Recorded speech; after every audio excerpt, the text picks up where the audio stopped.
Today's episode is episode 200 of Unconventional Humans podcast. Today's episode is called The Chaos Artist. So today's episode marks a milestone, 200 episodes after about 5 years in October, I think, October or so. 5 years of the podcast this year. It's been quite a while doing this podcast. One of my fears actually doing this podcast is that I would just do it for the sake of doing it. Because that is part of my personality, that when I do something, when I say something, I do it. Most of the time anyway, if it's important enough for me. So that was part of one of my fears, is that I would just keep doing the podcast for the sake of it. That so much hasn't been a worry for me now. Because as I've been doing this over the past 4.5 years, I've really had to question, why am I doing this? What benefit this is to me or to anybody who could be potentially listening. When it comes to anybody potentially listening, what benefit it is to them, I don't know. But in terms of myself, the benefit for me, I think doing the podcast is just giving me an outlet. It's a therapeutic outlet to get things off my chest and to make sense of my life in some sort of meaningful way that I can then share with somebody else, give some insights into how to go about trying to make sense of this chaotic world. That's what I'm kind of getting from the podcast. So my fear of doing this podcast for the sake of it is dissipating, because I think when I reach a stage where I feel like I no longer want to do the podcast, I think I'll be able to walk away from it.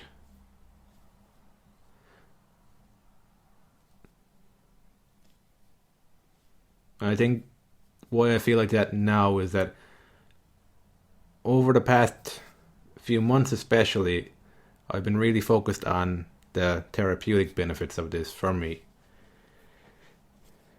It's because I put so much time, money, energy into this that I'm not going to do that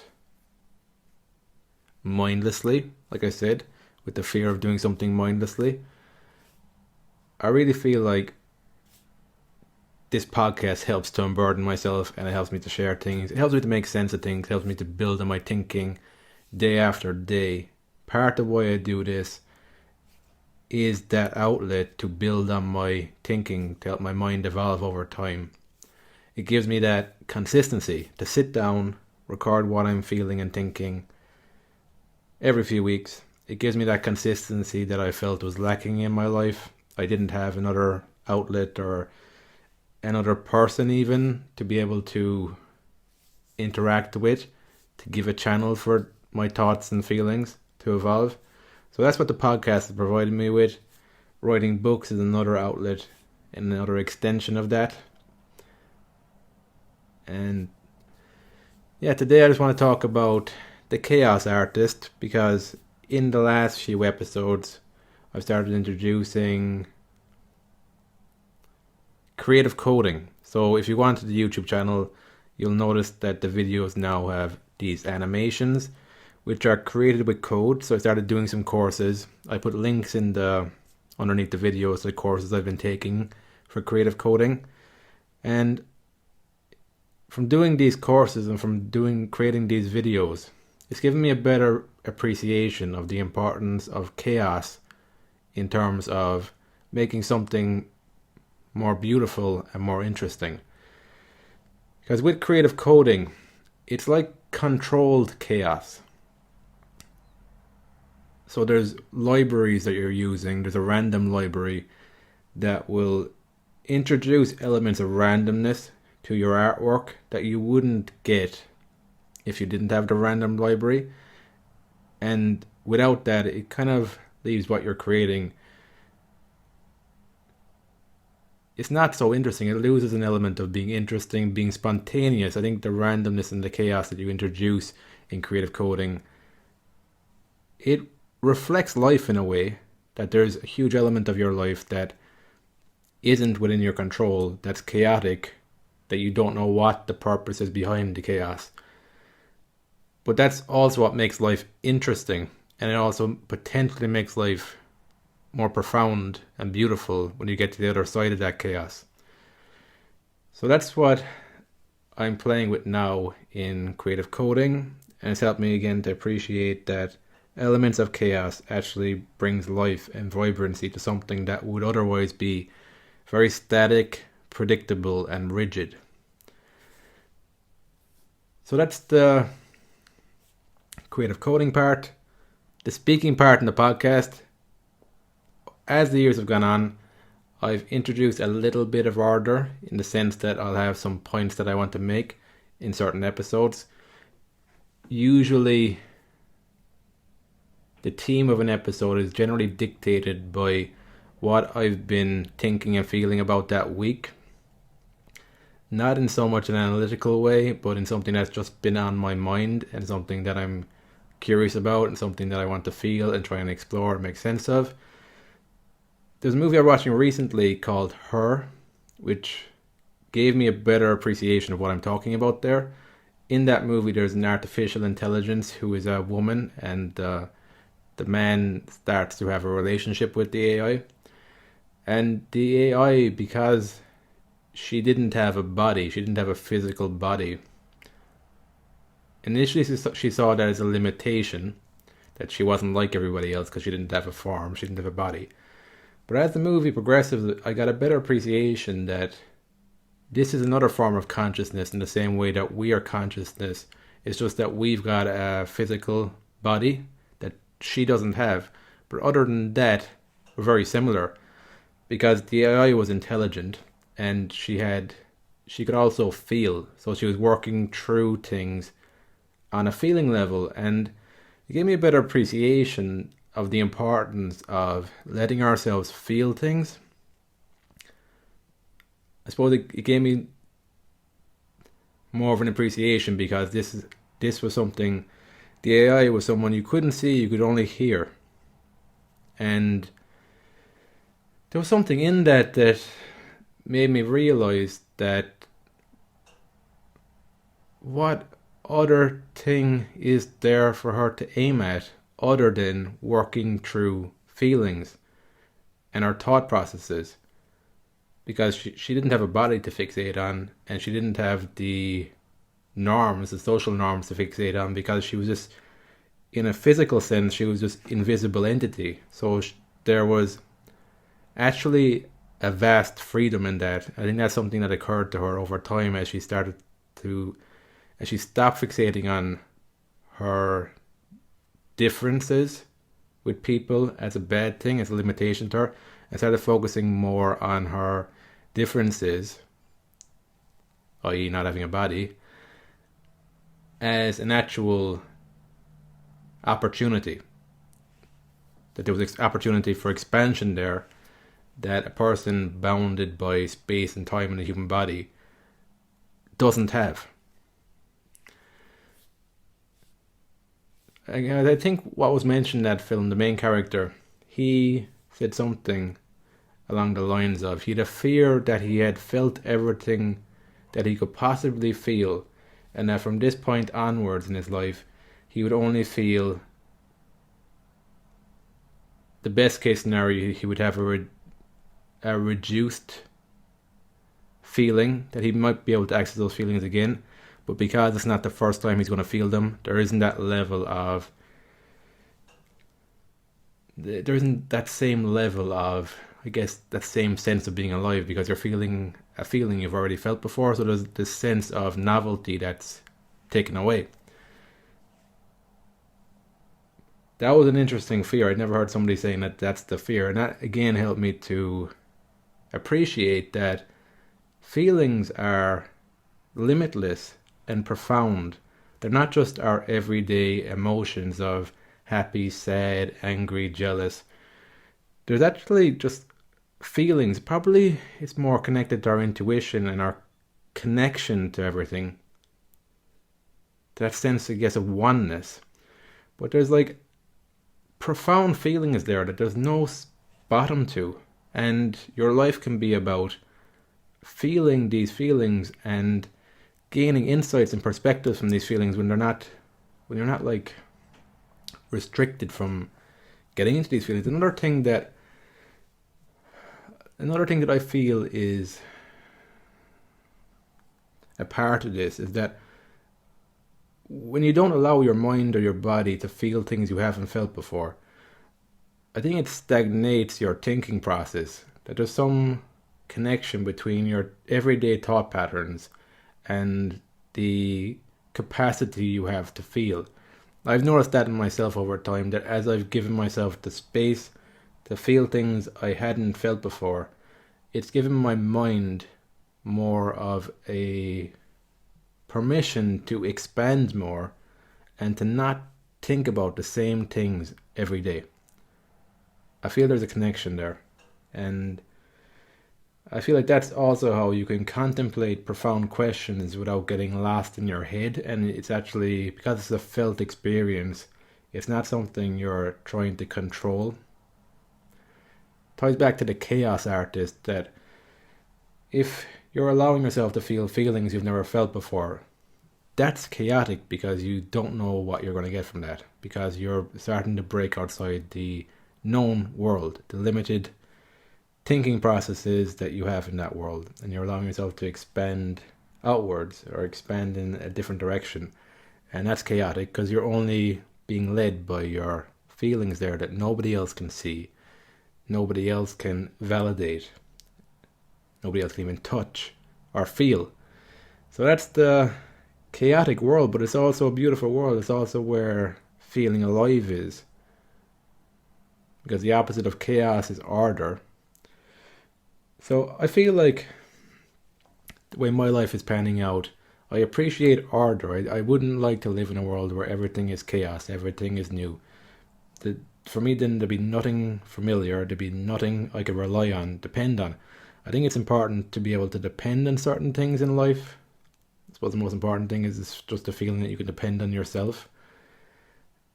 But then I don't also want to live in a world where everything's orderly, because that can quickly start to become rigid and boring.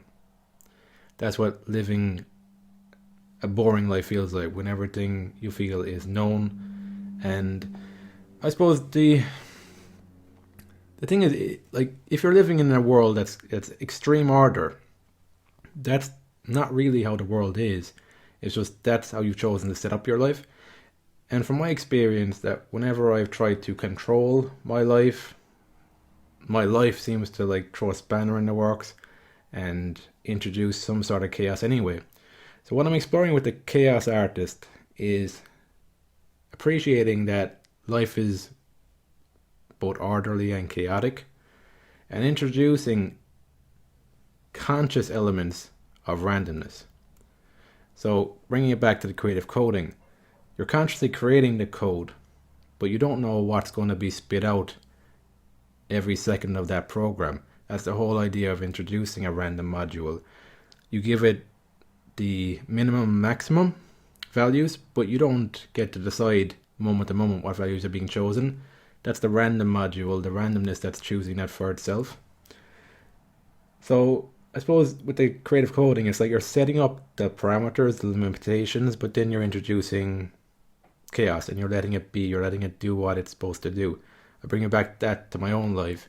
And there's certain limits I place in my life, like in this moment in time. So the career I've chosen, the place I live, the skills I'm even focusing on developing right now, they're the limitations. But then I'm also open to letting that lead me where it's supposed to lead me. So I'm not fixated. Well, I'm at least trying to not be so fixated on where I am, what I do, who I am right now. Because I want to leave that space for expansion, that space for next year feeling different to this year. So that'll tie back again to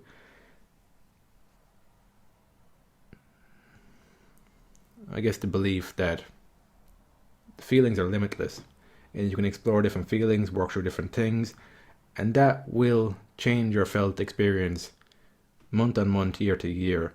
Because just tie back to that movie again, Her. I feel like that's how humans I'm not going to say supposed to, but that's how humans can live.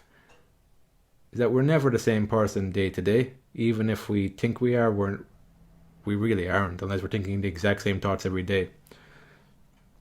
But I think it's a matter of how much evolution are you open to, how much change are you open to,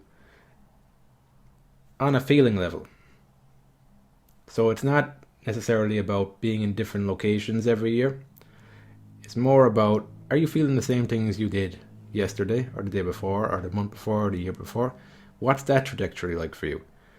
And I like focusing on that because I can focus on that right now. I don't need to focus on changing anything. I don't have to wait for anything to change. My only task is to become more conscious of what I'm feeling moment to moment and just allowing myself to feel that. And then being led to things that will help me to feel more. So over the years for me, it's been going to different people, engaging in therapy, engaging in that both in the sense of going to somebody to talk to, or even on this podcast, just having an outlet, a creative outlet where I can express myself, talk to myself. That seems to help. Just finding different outlets to express things so that I can feel a bit more. And I guess it ultimately ties down to, for me anyway, it ties down to just the sense that I have lived while I'm here. And that's something that personally I feel is felt. It's a feeling that you either felt like you lived or you didn't through this lifetime. That you either felt like you were sleepwalking your way through life, or you were just willing to actually face your fears and feel and live. So that's the Chaos Artist. If you are interested in what I've been talking about, just subscribe to the YouTube channel, watch some of the videos. If you're interested in creative coding, reach out to me. My email address is on my YouTube channel if you want to reach out to me. And that's it. That's what I wanted to talk about today. 200th episode marks another milestone. I'm going to keep doing this as long as I feel like it's moving me in a good direction. Hopefully, who knows, might get to 300 episodes, 400 episodes. But I guess moving forward, I suppose the trajectory of the podcast over the last 4 years, when I started this,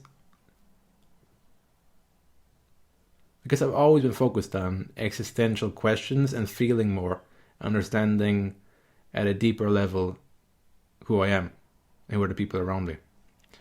So that's been the trajectory of the podcast. It's changed a little bit, evolved over time. The last while I've just been doing my own episodes. I haven't been talking to other people.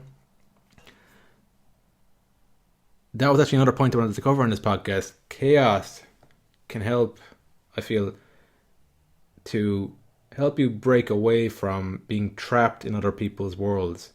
So that's been a large part of my process and a large part of why I do this and why I feel like this is worth doing. I didn't know how trapped I felt when I was just living in a world where my thinking was delegated outside of me. So I would just, without knowing it, believe most things I hear and just act and mimic as much as possible in a way that other people accepted me. And that for me felt like prison.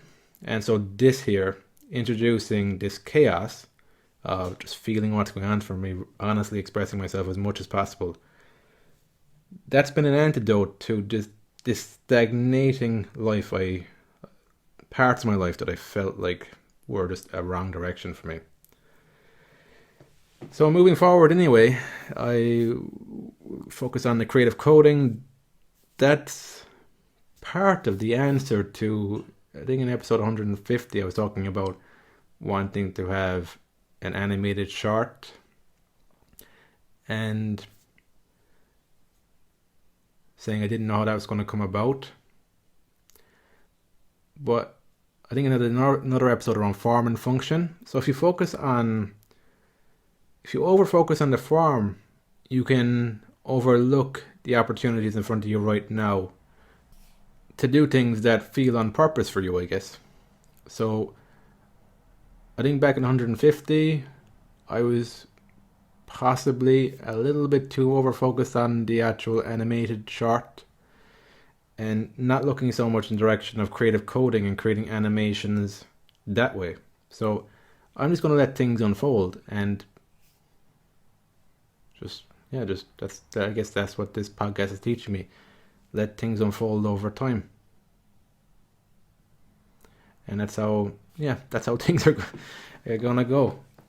So yeah, I'm looking forward to the next few episodes. I hope that if you're listening to this, that you're getting some benefit from this, from what I'm talking about. And yeah, thanks again for listening, and I will speak to you on the next episode.